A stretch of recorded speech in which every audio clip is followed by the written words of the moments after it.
All right, so now that the shuttle program has ended, what's next for the future of space exploration? My next guest says the end of this era could be the beginning of something big. Lawrence Krauss is a physicist and professor at Arizona State University, where he studies space and astronomy. But you're joining us from London today. Okay, so you weren't a big fan of the space shuttle program in the first place. You actually wrote an op-ed in The Guardian where you say, quote, if we are going to spend hundreds of billions of dollars on human space travel, we need to have a rational plan that can excite the imagination of the next generation of would-be scientists and explorers. The space shuttle did not provide such a plan. You were as blatant and blunt as to say that the shuttle program has been costly, but it's been boring. So what do you want to see in the next phase of space exploration? Or do you see a next phase?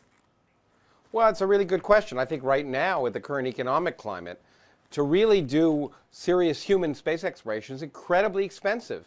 And I don't know whether any party has the gumption. They like to talk the talk, but walking the walk is a little bit different. It's incredibly expensive, and clearly going around 200 miles above the Earth isn't that exciting. So you want to go to the moon or Mars, and you want to do it for, by the way, you want to do it for adventure. The science, the really important science that NASA doesn't involve humans.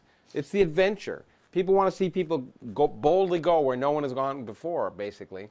So do you think it's better now that there's like the commercial incentive to keep it going, that it will make a difference?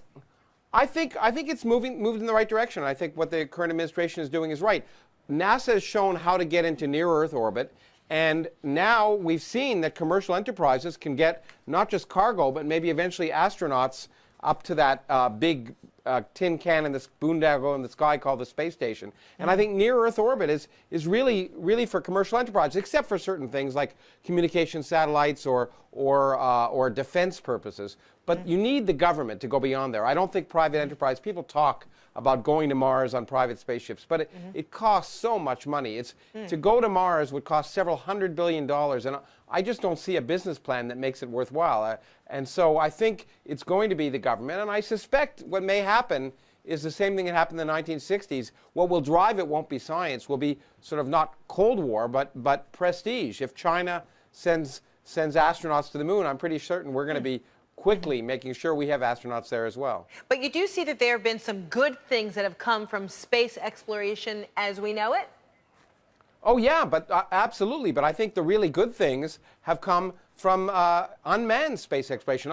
Frederica, you look great sitting in an anchor's desk, but you're not really meant for space. We're a 100-pound bag of water, and it's much better to send a robot. And I think I'm so excited when I see the Curiosity rover on Mars. Every morning I wake up and look for the photographs it sent, and frankly, I'm more excited by that than if a human was there. Because if a human was there, they'd be taking the pictures. But rovers, the Curiosity is literally sending me the pictures like they had a little iPhone in their tourists. And they're there for 10 years, moving. I find it very romantic to think of them alone there. They don't need food, they don't need music, they don't need companionship, moving along the surface. And so NASA has done incredible science with the Hubble Space Telescope without humans. I think there's no doubt, we have to be honest, that when we send humans into space, 99% of the cost is to get them back alive.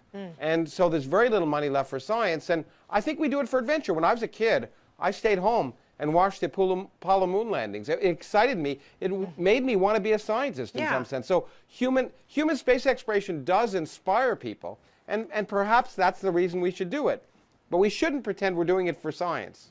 I spoke earlier with astronaut Leroy Chow, and he said, you know, today is kind of bittersweet as he watches the shuttle Endeavour kind of inch its way through Los Angeles, making its way to the final destination of a museum. And he said bittersweet because, yes, you know, the space program has been very inspirational. You know, he loved being an astronaut, but at the same time, he says, you know, the U.S. being able to fly some of its own astronauts with the Russians is a beautiful new frontier. You know, we're also, you know, seeing others who have taken a commercial or exploratory route on their own. We've been following this daredevil, Felix Baumgartner, as he's planning to leap from the edge of space from, you know, a big helium kind of balloon with this free fall of 120,000 feet. I mean, do you see any real parallels here? Is that the kind of direction that people should be excited about, that people will just take their own personal risks and do things like this? Well, I think for just beginning to get into space, Virgin Airlines is talking about tourism, where sort of people can go up for a few seconds and vomit up there in space and then come back down. and this daredevil may do some interesting science if the parachute doesn't open. We'll see how big the crater is. But I think we're seeing other people, like my friend Elon Musk, who's running SpaceX, are actually commercially taking stuff to the space station. And I think that's a new direction, and that's very important. And it gives the U.S. government, I think, time to look and see where can government do things that private industry can't. And I think the grand missions are the kind of thing that only a government can do. And maybe, as you just pointed out, maybe international collaborations, if that could ever happen. Wow. The kind of money that it would take to send humans to Mars, several $100 billion, the kind of thing we'd want to share. Whereas, by the way, we can send a rover to Mars for just a little more than it would take to make a movie about sending Bruce Willis to Mars. So there's the difference. All right, Lawrence Krauss, thanks so much. Making science and exploration a whole lot of fun. We appreciate that. That's why you're a professor, right? All right, joining us from London today. It's a pleasure. All right, appreciate it. Thanks so much.